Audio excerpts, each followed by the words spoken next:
Hi everyone. Good afternoon if you're in the UK, and good morning if you're in Peru. Today I'm going to speak about the infrastructure projects in Peru. So also the government-to-government agreement, its model, and how it's been applied now, and which is its main focus and also its main actors. My name is Alfaro. I work as a business development manager assigned to the reconstruction program currently in the Department of International Trade in Peru. Next slide, please. What is the G2G reconstruction program? First, it's important to know that the reconstruction program started in 2017. Peru has a coast region that is affected by El Niño phenomenon basically every year. However, in 2017, El Niño reached old levels or new levels, depending how you see it, and it quite generated a damage in the infrastructure in the coast regions, in schools and hospitals, but not only in the immediate affected regions. The effects of the flooding caused in this phenomenon also reached to the rest of the country in the water and energy supply. That's the moment when the Peruvian government understood, acknowledged that they needed to change their focus about it and build the required infrastructure in order to avoid future catastrophes. However, it took some time to Peru to understand that maybe they did not have the required knowledge and the required capabilities to take on a mega project like this one. And we'll enter into the details of which is the scope of the program, as also how much of it is being covered under the agreement. That's why they looked after a government-to-government agreement with the UK, so that this last one could bring the technical assistance required. The UK is represented by the United Kingdom delivery team, formed by 3 big companies, which are Glitz, Mace, and Arup. The main role of these companies is to transfer the required knowledge to the Autoridad para la Reconstrucción con Cambios, the ARCC, which is a temporary organism created by the Peruvian government to take on the delivery and the execution of these projects.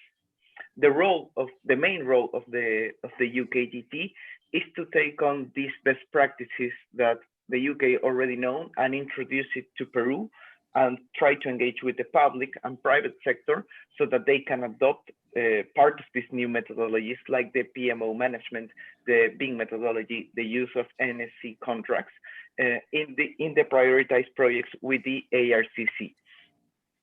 And the main sectors that are under the agreement and that have the most important projects for the Autoridad para la Reconstrucción con Cambios are 3: the education sector, the healthcare sector, and the integrated solutions ones, in which I am going to give a bit more of detail in the next slide. Right now, there are 2 kinds of opportunities for British and all companies, which are the Tier 1 and the Tier 2. The Tier 1 opportunities are the ones that can be that any company can participate through the ARCC procurement processes, through ARCC channels, so that they can be awarded as contractors for the execution of the projects, while the Tier 2 opportunities are the ones inside the supply chain to supply basically the contractors that are awarded by the ARCC. Next slide, please. Which is the scope of this reconstruction program, and where are the opportunities for UK companies? Right now, the project will cover more than 9 regions in Peru, and the main focus is to deliver a legacy that will make before and an after the projects are being delivered in terms of infrastructure. And as I mentioned, there are 3 main sectors: the integrated solutions, which include the works in 17 rivers, 5 gullies, the change and adaptation of 7 drainage systems, reforestation projects, while we also have the education and healthcare sectors, which involve the reconstruction or modernization of 74 schools and 15 new health centers or hospitals. the current procurement process has advanced at a pace that the education and healthcare projects have already been awarded to private contractors and are already in the design or construction phase, depending on when they were awarded, while the integrated solutions are in a 50% range of the procurement processes. Some of them are already in the process of being awarded, some have already been awarded, but there are also projects that are going to be tendered by the ARCC and the UKDT. In this last sector, there are still opportunities as contractors and suppliers, while in the education and healthcare sectors, because all of the projects have been awarded, the opportunities are mainly as suppliers. To look forward to understand what the contractors may not have locally or where UK expertise may enter, so that UK companies can engage with these contractors and see and look forward to capitalize these commercial opportunities. This is mainly the scope of the reconstruction. Next slide, please, which I have tried to summarize. But it's not only this program that is attractive to make businesses in Peru. In fact, there is a whole plan that is being worked at the moment and has been working in the last couple of years for Peru as a region that may be attractive as maybe the reconstruction program is for UK companies. The infrastructure sector presents a number of opportunities that have been worked along with the local government, and is part and the reconstruction program is part of this ambitious plan that the UK has worked jointly with Peru. Sorry, I believe you stopped sharing your screen.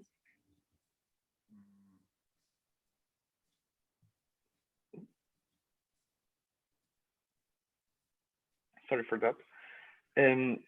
As part of the ambitious task force for infrastructure that Peru has worked with the UK, and also with the participation of the Ministry of Economic and Finance, it's how the National Infrastructure Plan was developed, and it includes the projects that have been mentioned, that are mentioned here in the slide, but also includes a couple of others.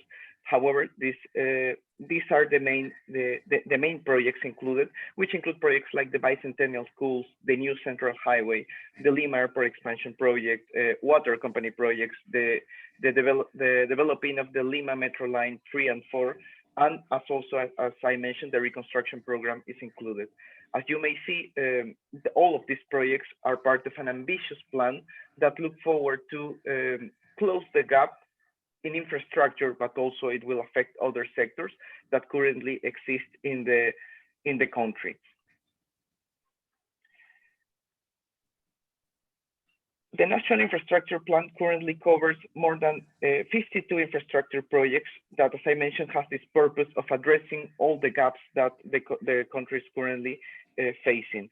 The reconstruction program, as part of this, looks forward to help Peru develop these required capabilities that Peru will need to take on at least part of these projects without the help of another G2G agreement, and we know this is something that will occur in the medium and future term, and that's where the participation of companies that are expert on the BIM methodologies is useful, so we can understand what else we can do to support the implementation of all of these best practices that currently work, for example, in the UK, in the Peruvian private sector, but also the Peruvian public sector. I will speak a bit of each of these projects. The Bicentennial Schools is a project that involves the full intervention of 75 schools, besides the one that are already in the reconstruction program. We could make a summary of both of them, and we are speaking about more than 150 schools that are to be implemented in the next years. The impact of the schools inside the Bicentennial project include the benefit of for more than 100,000 students.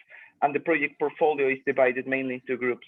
The Lima schools, but also the emblematic schools that are located in other regions beside the capital. And it expects an investment of more than 530 million pounds. We also have the new Central Highway that is already working under a G2G agreement. And the aim of this project is to relieve the congestion on the current road.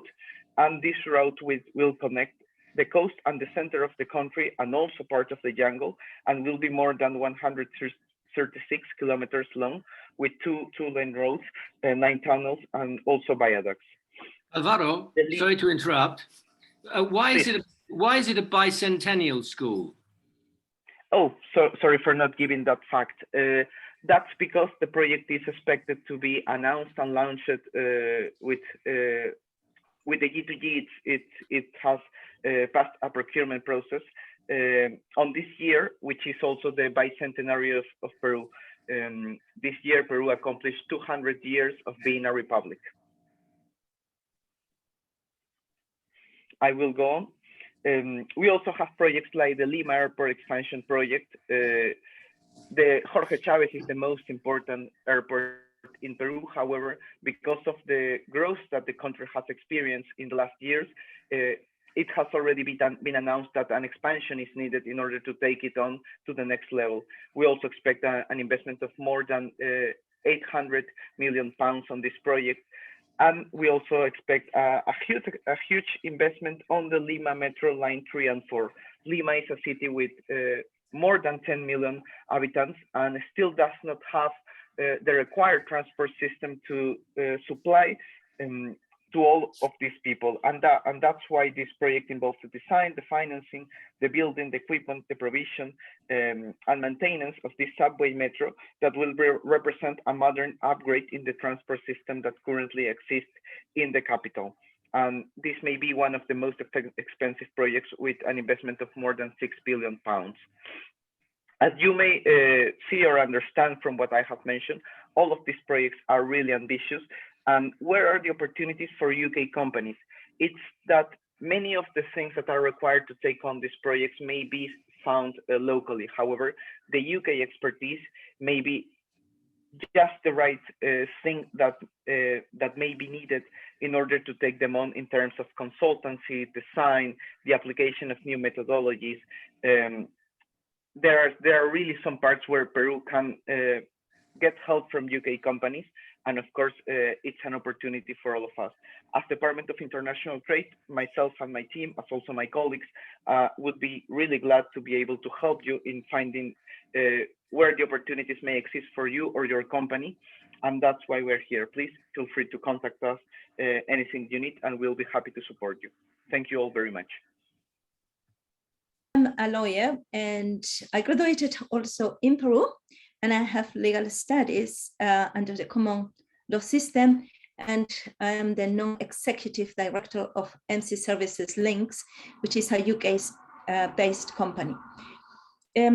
What I'm going to present today, I'm going to share my screen, is some legal issues. I understand that in the audience today, there are few people in the legal field, and both sides of the ocean. So you will probably find very familiar with what I'm going to talk today. But for those of you who are not in the legal field, I promise I'll do my very best to not bore you with this stuff, okay? But as I always say, law is one of the driving forces in life. And certainly it has a very important role in these new ventures Peru have started in infrastructure. So I'm going to share, I'm sharing already the screen, and just bear with me.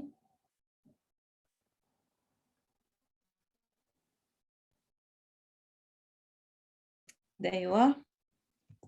My topic for today is a comparison between the civil law and English legal system, focusing on the contractual rules, business culture, the judiciary in Peru, and the applicability of the new models, the NEC, FIDIC, and JCT, and the dispute boards.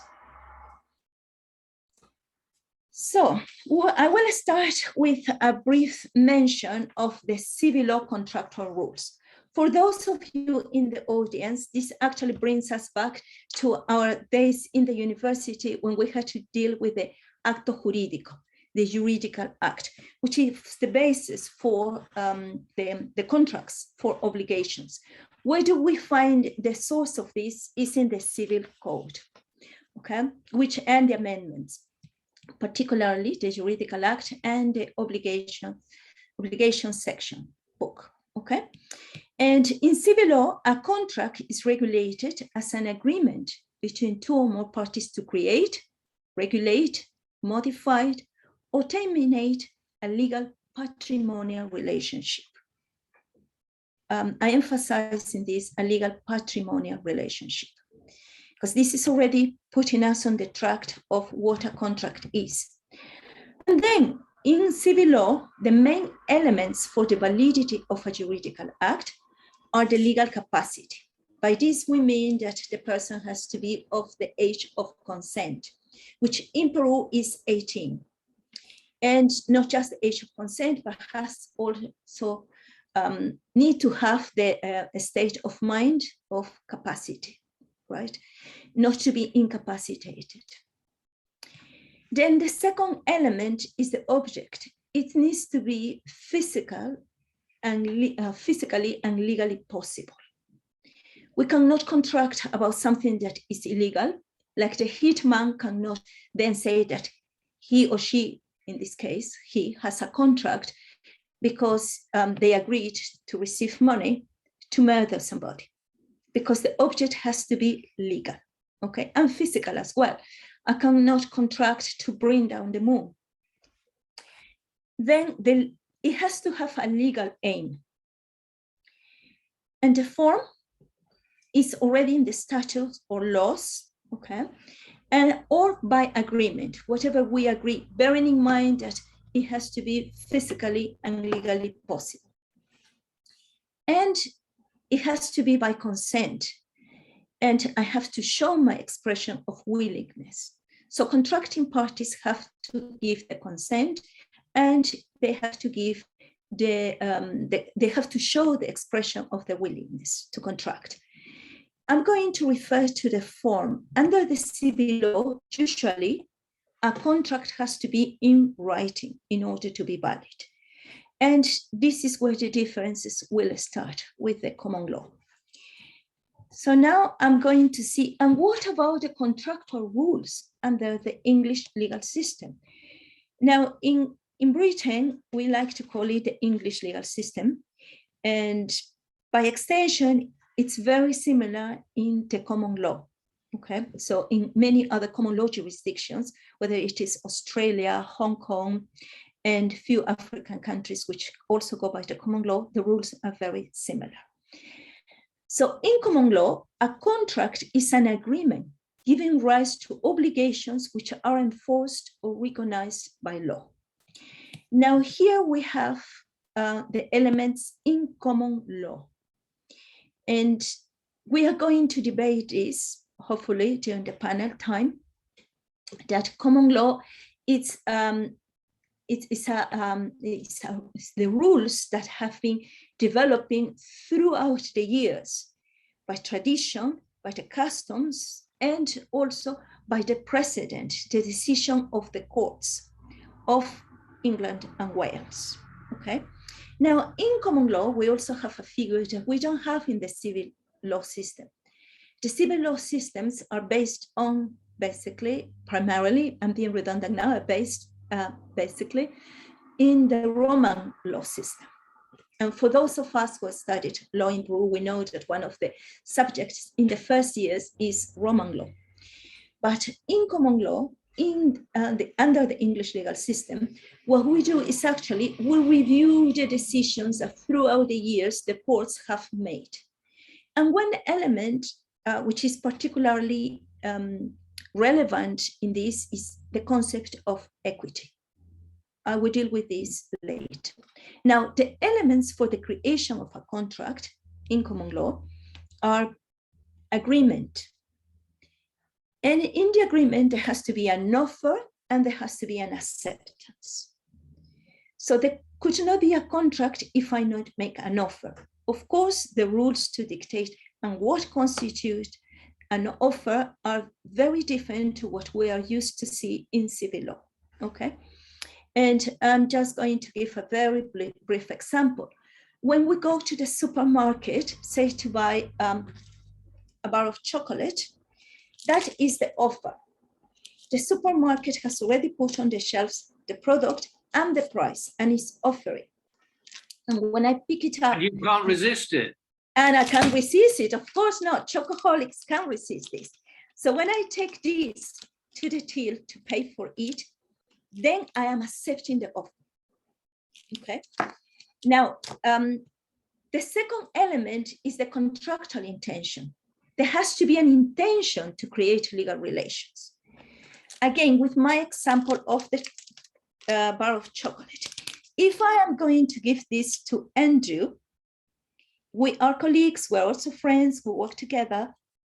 Mostly, and I know everybody's muted, I will use this in the debate. The question would be, am I creating here, do I have the intention to create legal relations if I was going to offer this same bar of chocolate to Andrew? So think about this, and we will debate on this during the panel. And then the last element to create a contract under the common law or English legal system is the consideration. Now, consideration in the English legal system does not mean the same thing that by definition in a dictionary it would mean in Spanish. Okay, so consideration it could be actually money, but not always. All right. For example, if I work, okay, as an intern, say in a law firm in Peru for a couple of hours, and maybe I'm not going to receive money, but they promise that I will then get a training contract if I do this 2 hours every week, that will be consideration. Okay, so the elements for the creation of a contract then under the English legal system are three: agreement, contractual intention, so the parties need to have the intention to create legal relations, and the third one, consideration. Why am I saying this? Because the so-called new models, collaborative contracts that Peru is now implementing in all the infrastructure public sector is actually based on the English legal system, on the common law. These so-called collaborative contracts are very common already in the common law system. Now here I have a comparison. I don't know if I could, I will definitely share with you also my, my PowerPoint presentation. But here we have a comparison between both legal systems, okay, in the UK and in Peru. So in the UK, we have the Magistrates Court. And in the Magistrates Court, you don't need to be a lawyer or legally trained, as formally legally trained, in order to be a magistrate. The Magistrates Court usually see criminal cases, but not only, they could also see some civil cases, some family law cases. Then we have the other courts, okay, which are the lower instances. Then we have the county court, okay, where you could appellate certain cases from the Magistrates Court, and the infrastructure cases will be usually seen at the High Court or the Court of Appeal, okay? And then we have the Supreme Court, which was created, and correct me if I'm wrong, I think in the last 10 years, okay? Before we would have had the House of Lords, but now we have a Supreme Court. Now, the decisions that become law are the decisions that usually are at this level, the Court of Appeal, the Supreme Court, and to a certain degree, the High Court, okay? So it's at this level that the laws have started to be made. And there is the case law that is enforceable in many of the disputes, but also when we draft contracts, we have to be mindful of the decisions that are already enforceable at this level that I'm pointing out here. Now, what is the case in civil law cases? It's different because we go by the book. Whatever is written in the civil procedural code or in the civil code, and I'm talking about contracts, okay, is what would be enforceable, is what the courts have to decide. Now, in Peru, we start with the courts of the peace, which again, it refers to people who are administering justice usually in rural settings, and they do not have to be literate in law, okay? Then we have the law courts of the peace, where yes, people have to be literate in law, not necessarily appointed in the judiciary as judges, but they have to be literate in law. And then we have the first instance courts, okay, which are specialized in civil, criminal, family, labor, administrative, etc. And it is here also where many of the cases of construction and infrastructure disputes will be seen. The appellate court, we have the superior court, okay, and the superior court would have specialized or mixed courts. And then at the top, we have the Supreme Court, okay, which again is divided into civil, criminal, and constitutional, and social court, right? Now, here, the decisions are basically to give an orientation, right? So this means that a judge could eventually make a decision in a different way to other judge, because it does not necessarily set precedent as it does in the UK. On the other hand, the judge has to base their decision, yes, in the analysis of the fact and the contract, but without departing from the statute, which in Peru's case is the Civil Procedure Code, the Civil Code, if we're talking about contracts, and obviously in the case of infrastructure, if it is about tenders, then the laws of the country, which we will refer later. Then we have so I'm going back, sorry, to this slide. When we have an issue and a dispute, where do we go? In Peru, we go to the judiciary, usually around this instance, okay? The first court, and then it could escalate if we need to appeal. In the UK, we go around this level. Now, if there are disputes, we could also use, now I'm talking about infrastructure construction disputes. Internationally and under the English legal system, we have a special body which is called the Dispute Adjudication Boards. These boards are very popular in the industry in the UK, and they are not just formed by lawyers. It could be engineers, architects, any other kind of expert that industry might need.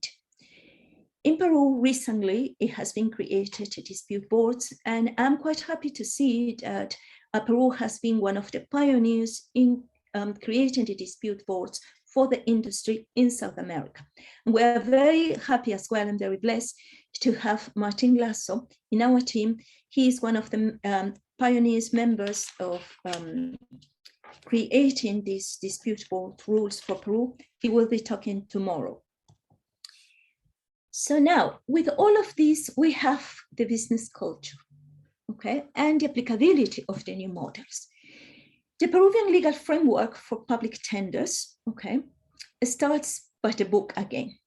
So we have the state procurement law, or the Ley de Contrataciones y Adquisiciones del Estado. Now, usually this goes by a very rigid time frame, and it usually becomes quite difficult to negotiate extensions in the delays that the project could have, and I should actually say will have. We all know that the projects usually, oftentimes, need to get extensions.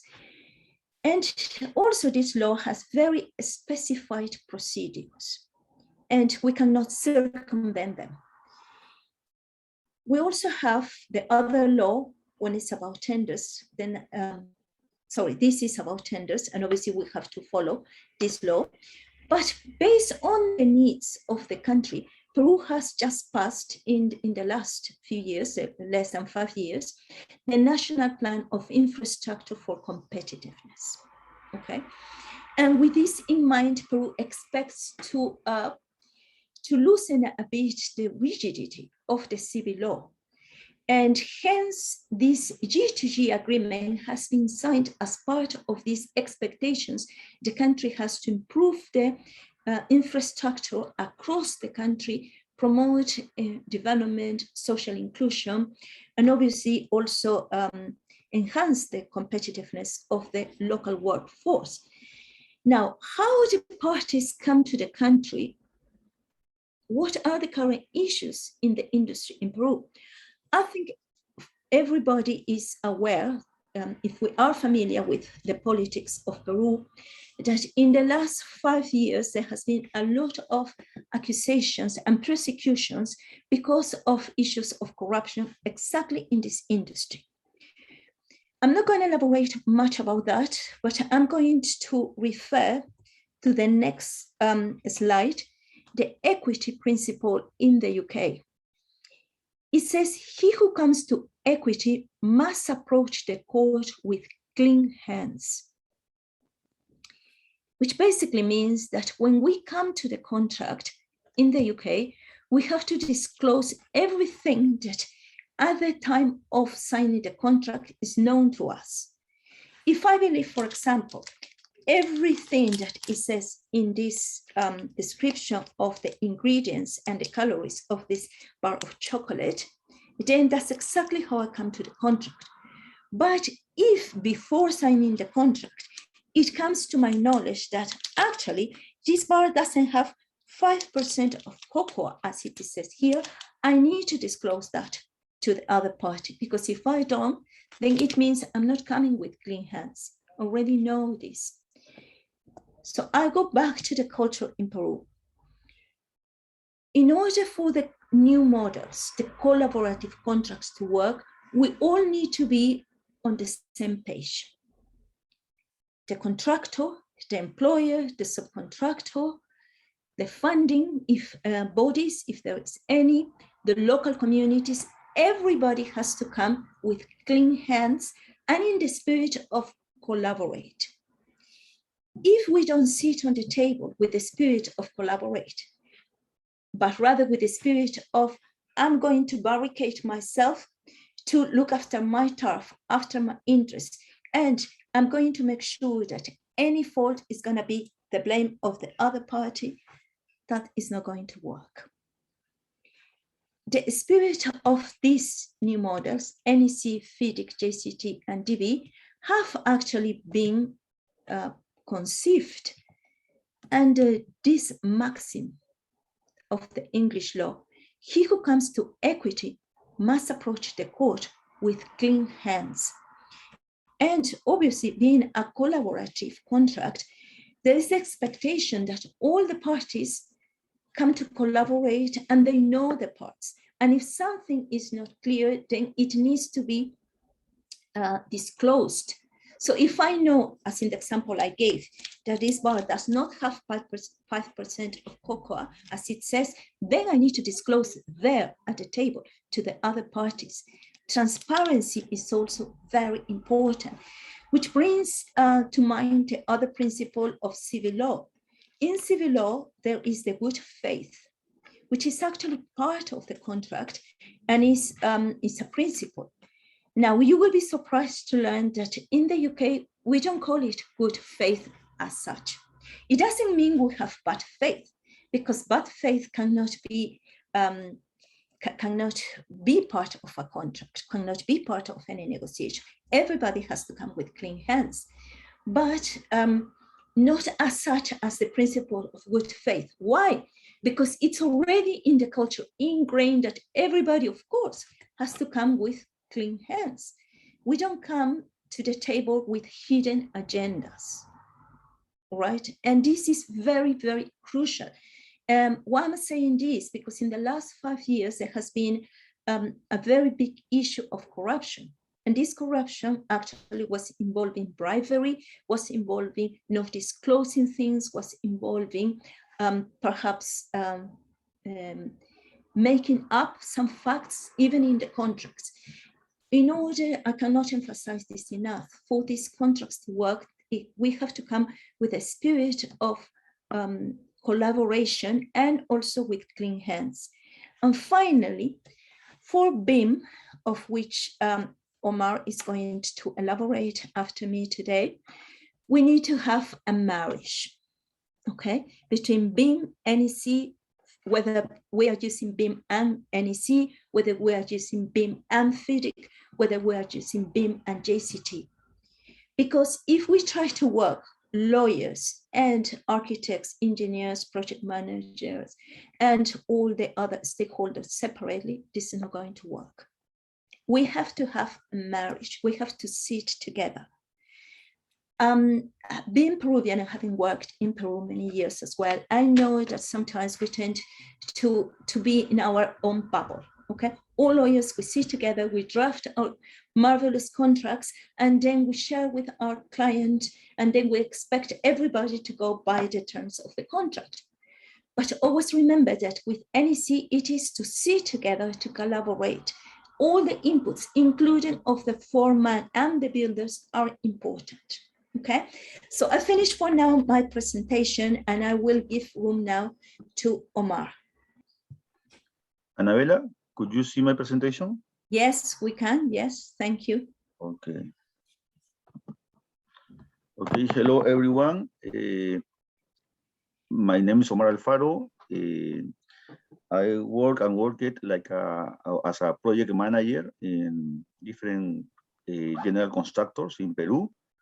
In this opportunity, it's a pleasure for me to share with you our experience in the trip to try to develop the BIM in the Peruvian construction industry. Now we will talking about the challenge in Peru about BIM. The challenge now, the challenge in the near future, this in relationship with the projects, the projects of infrastructure that we are planning to do in our country.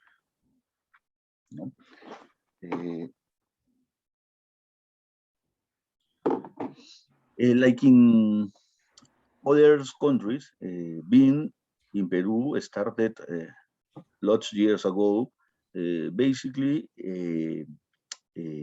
with tools, softwares, but in a very basic form.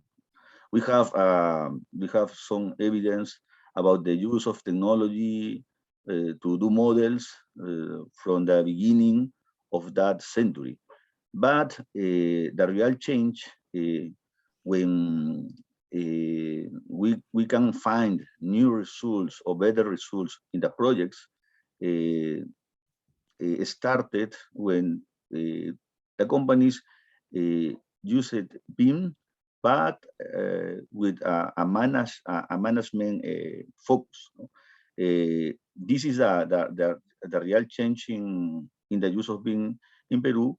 But that change now. Omar, I'm sorry to interrupt, but can you just, for the lawyers amongst us, give a short definition of BIM, please? Okay. Now, in Peru, we are working with the definition of BIM, but in the management of the projects. No, in the beginning of the trip of BIM in Peru, the most of the people are relationship BIM with only tools or technological tools or software about models of the projects. But now the concept in Peru is more development in relationship with the management, with the result of the projects. The idea is to use technology to improve or to reinvent the process and organization of the construction companies, of the process of management in the projects, to looking for a better results. Now this is our definition. Like I told you, this history started in the beginning of the century. In 2012, started a committee of BIM in Peru in the construction chamber of Peru because in that time only were some experience, but very isolated experience without good results, but without synergy between the people who were working for that goal. In that year, some companies who were working in BIM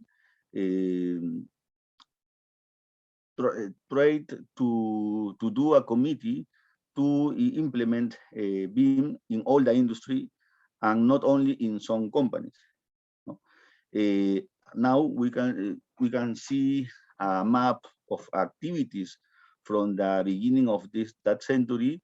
Like I told you, you can see in this map different levels of activities like courses, like Congress, like certification, and activities in not only in the capital, because there are very high development of technology in some companies of the capital, but the movement of BIM now have developed in all the country because there are some movement in some cities in the south, in the north, of the center of the country. But the reality is too that it's not a development in all the industry or in all the companies. No, it's basically a development in some companies that have the resources to invest in the capacitation, to invest in the technology in their projects. No? Entonces, part of the industry have the knowledge of being not only about technology or tools to model. Some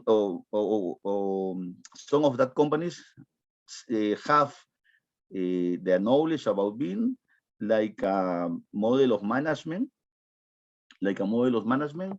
to improve their results in the projects. In that trip in 2011, the industry, the Committee BIM of Peru, the BIM Committee of Peru find a method like a virtual design construction. It's a method very similar with the definition of BIM, using technological tools to change or reinvent the process of construction or the process of management, the construction industry, to looking for better results. And in that year started a new method based in BIM with the name of virtual design construction. No, it's a method with 3 components, very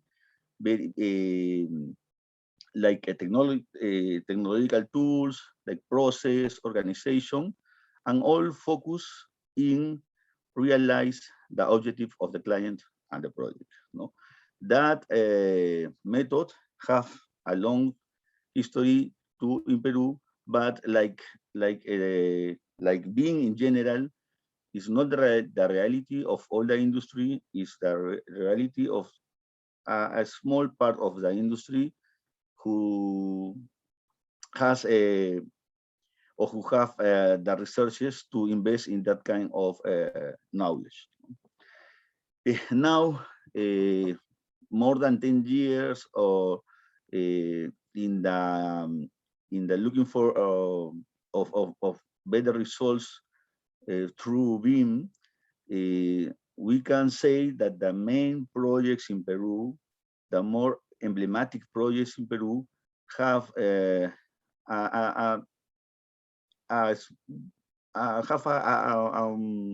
use of BIM, very basic maybe use of BIM, but that projects are started to implementing the process of uses of BIM, each project in more level. For example, we have here 2 big projects in Peru, no, the National Bank, the tallest building in Peru, was built with the methodology of BIM and with collaboration with the technological tools, with integrated design, and the result was very good, because that kind of projects had their objectives with good results. No, in the other side we have the Pan American Games. It's like Olympic Games but of America, and in this project too, 2 years ago, the construction company used BIM like a part of their culture of management to realize the client's objectives. In that project too, the results was very successful, and we can do the Pan American Games in that time, and with all the program like the plan. Now in Peru we have some studies about the adoption of BIM. In Lima first, like that study of Catholic University in 2017, and another studies in 2019 and 2021 about not only Lima. Now we have that studies about all Peru. For example, we have that graph talking about the adoption of BIM, the stage of adoption of BIM, and in some different fields. No, for example, fields like technology, process, politics, and in different stages, like being in models, basically technology, being in collaboration, and being in integration. As you can see, the level of development in that graph are basic, are not so or with high performance, but in the different studies we can find an increase in that results each year with more resources or with more results about that kind of studies. This is a map about the different activities of BIM in Peru, no? But not all any kind of activities with very hard results, no? Like courses, certification, like the publication of new guidelines about the use of BIM in Peru, because in the last years the government started to develop BIM for our institution, for our public institutions. This graphic shows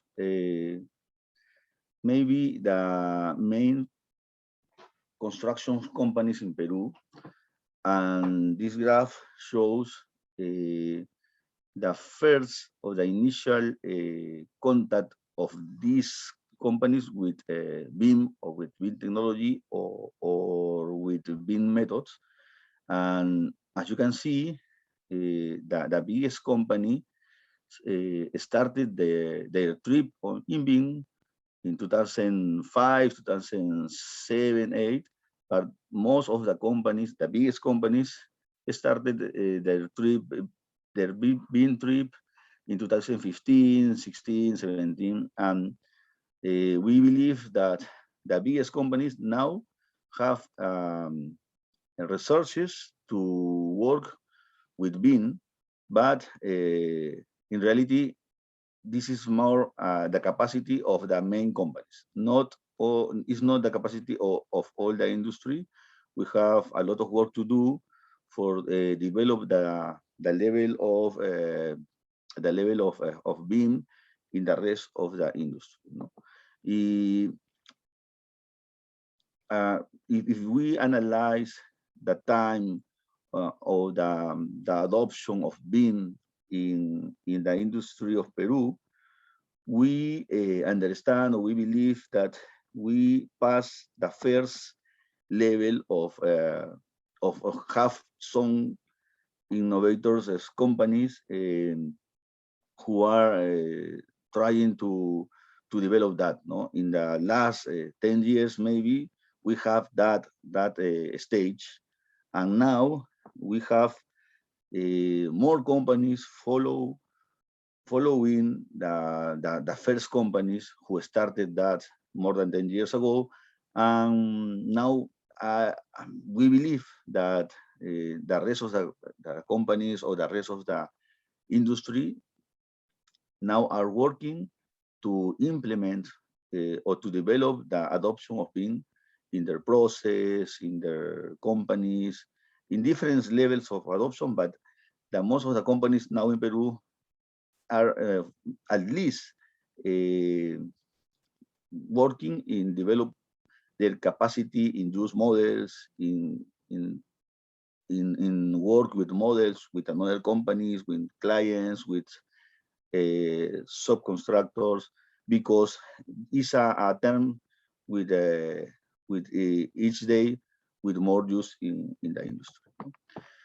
In the public sector, the history of BIM, that BIM trip started shows up in 2014, like in the private sector, with a small efforts or with isolated initiative in some ministers to try to implement BIM, like a response about the use of BIM in the private sector. But really, in 2019, the Minister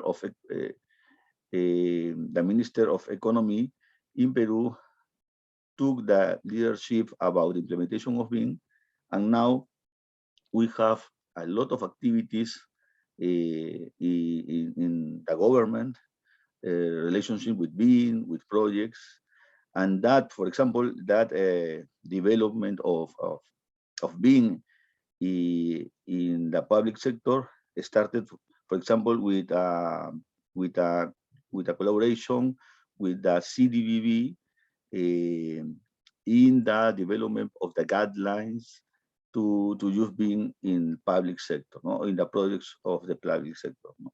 And now, as you know, we are using that kind of guidelines in different projects, in the G2G agreement, and in different projects to do in our country. Finally, this effort to develop guidelines in Lima or in Peru, the result was the publication of different documents, guidelines to help the different institutions or the different public institutions to develop BIM in their projects. No, the history or the map of the activities or development of BIM in the public sector is now in progress. The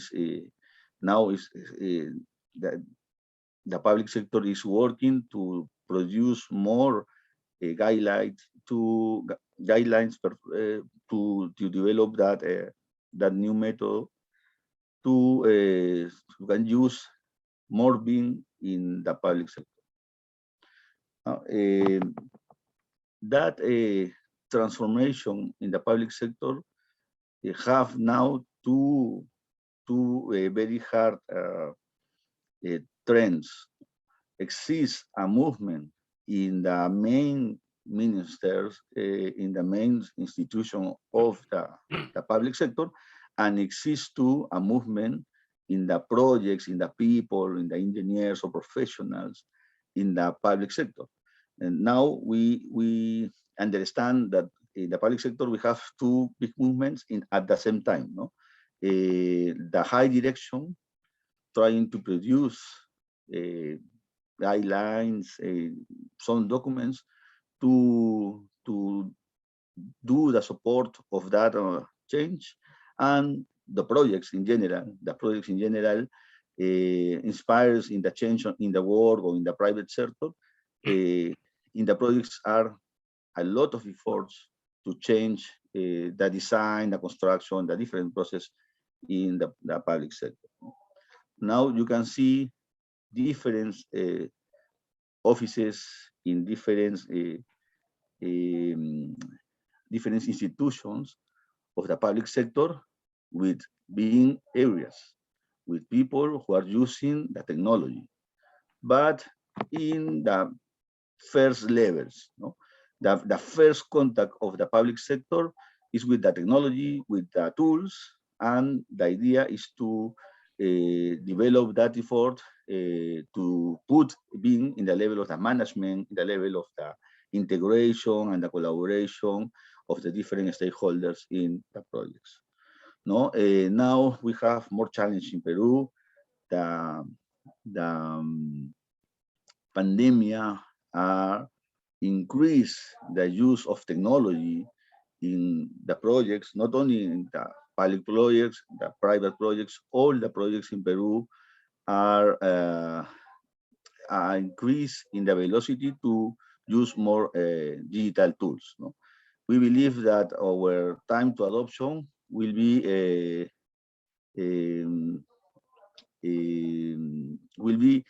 more fast, because we have now more people connected with digital tools, connected in real time with the projects, with more collaboration, with different culture, looking for integration in the projects, and this is a good advance for our effort to introduce BIM in the public sector. In general, the challenge in Peru is try to put that effort not only in the formal sector, not only in the private sector. Our effort is to try to put that development in all the industry, in all the country, not only in the small part of the private sector. The idea is to put that development in all the private sector, in all the industry, in all the public sector. As you know, there are a lot of informal industry in Peru, and in construction is the reality. But in the formal sector, we have now more interest in terms of BIM, but we are a lot of work to do to put the level of BIM, the minimum acceptable level of BIM in that sector. Thank you very much for the opportunity to share with you that experience. Omar, that was absolutely brilliant, thanks. And the visuals, the pictures were really great and very, very helpful to help understand. How was this? In the UK, the rollout of building information modeling was encouraged by the government back in the noughties, I think, the 2000s, when they made the use of BIM or the implementation of BIM a requirement of government infrastructure projects. Is that as a stance that the Peruvian government has taken, or is it industry-led?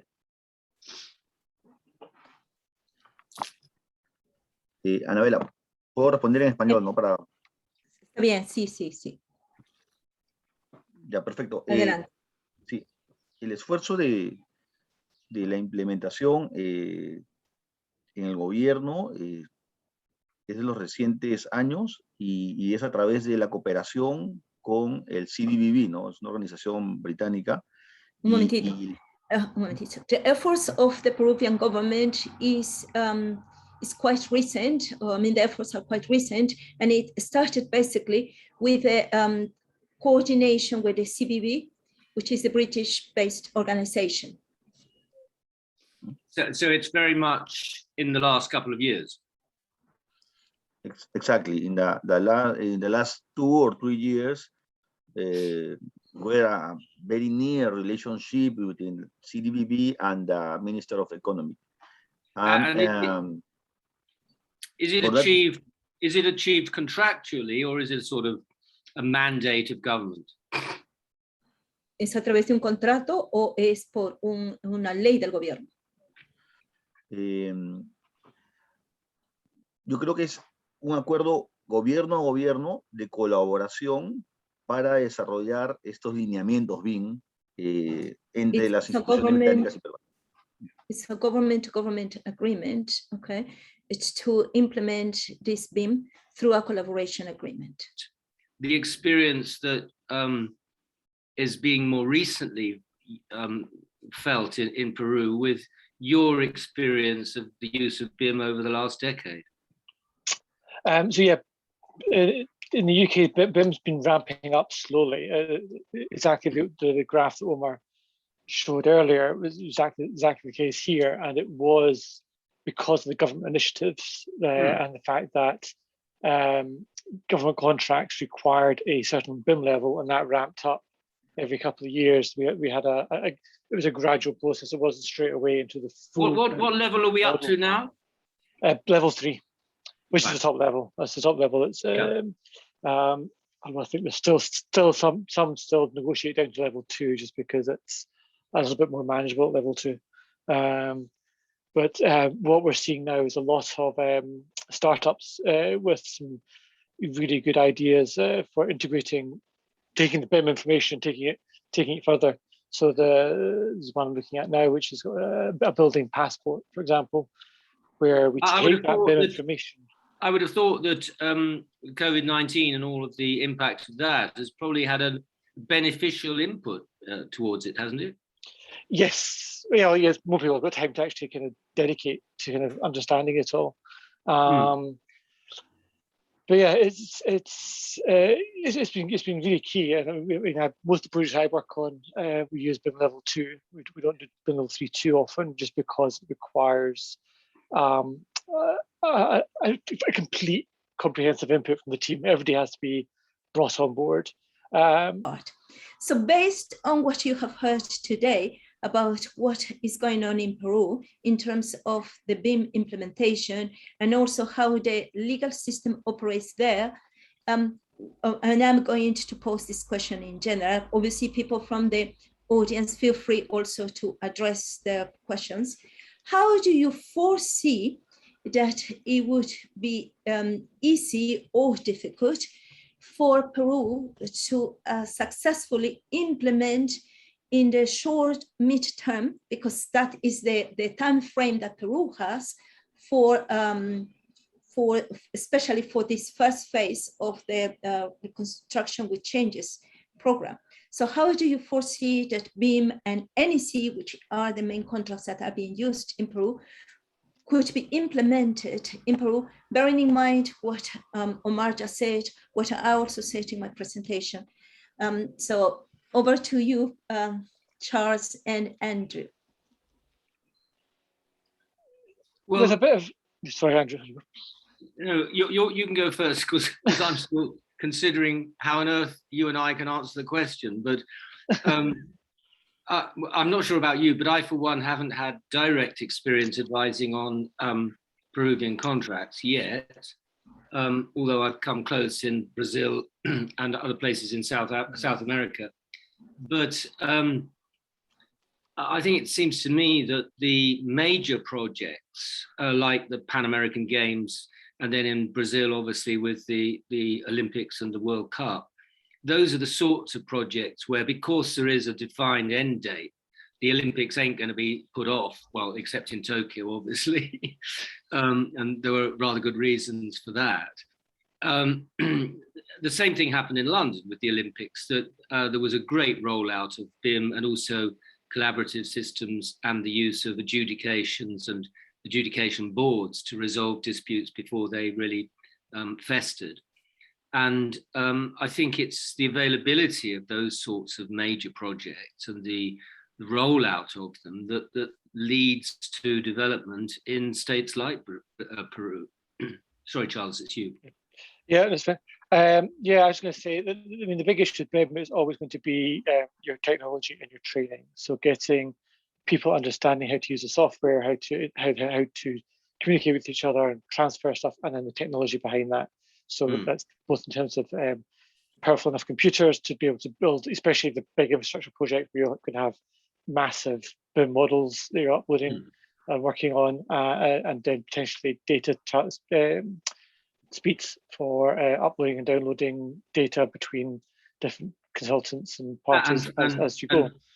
And from the legal perspective, the bull issue, obviously, when you've got a shared environment like that, is who carries the can, who takes responsibility for their design input. And that is a very complex area of contract drafting, because when information gets fed into a model and therefore impacts upon it, that's the location at which a contractual responsibility can arise. Mm-hmm. Yeah, exactly. And that's one that's, I don't even think it's in the UK. It's not been completely resolved here either. It's no, a very complicated one. Absolutely. Yeah. I mean, I think the standard form contracts have now started to try to address it. Certainly there's an NEC schedule and I think a JCT annex. It's an area where there needs to be more transparency and more openness about what's happening and where responsibility lies, because otherwise people think they can just plug in their info into the design model and then run away. Well, yeah, exactly. And there is issues, you know, like if you get the structural engineer imports their structure into the model, and then the architect or the service engineer goes, "Oh, I don't have to position that column, gets in the way of something else. I'm going to move it." And then along come the M&E contractors, and their pipes don't fit because there's no space in the void. Yeah, and there's so there is a coordination issue, and especially when you've got a shared cloud model. Who's going to take that responsibility and who's doing your compliance checks? I mean, really, I think we're probably heading back to an electronic clerk of works potentially, where we have a person's just dedicated job is to make sure that nobody else is interfering with anybody else's responsibilities. Well, I think that's part of the standard form model, the way to police it, if you like, to ensure that whenever there is input, then responsibility lies for that element of input. And then perhaps your electronic clerk of works, which is a great idea, that person has the overall coordination role and responsibility of pulling it all together. Yeah. Yep. We seem to be doing a good job of having it just so clear. Just flow. Okay. Besides that, think about that. Go with the flow. Go with the flow. Walk with the flow. Charles? Yeah, basically go with the flow. It's make sure that, you know, especially if you're short on skilled labor inside the systems, make sure you've got fallbacks. What happens if the model crashes and you don't have the computing power or the brain power to deal with it? Just make sure you've got systems in place that you know where you're going. I call it a file of documents or a file of plans. Yeah. The old ways of doing things are not quite dead yet. Certainly not in my office. No, I think changes to be managed, and you can't just flick a switch. So yeah, yeah. But we do have. We have Annabella to thank for ensuring that this afternoon has gone seamlessly, except for the blackout, for which I have no reason. I have no explanation what on earth happened at the outset. But we should also thank our sponsors, Brunel University and Lausanne. And we're coming back tomorrow for more of the same and some different things as well. Thank you. And we look forward to seeing you all back tomorrow, same time, same place. All the best. Have a good evening. Afternoon, good evening. Have a good day. Thank you. Thank you guys. Take care. Bye. Thank you. Bye.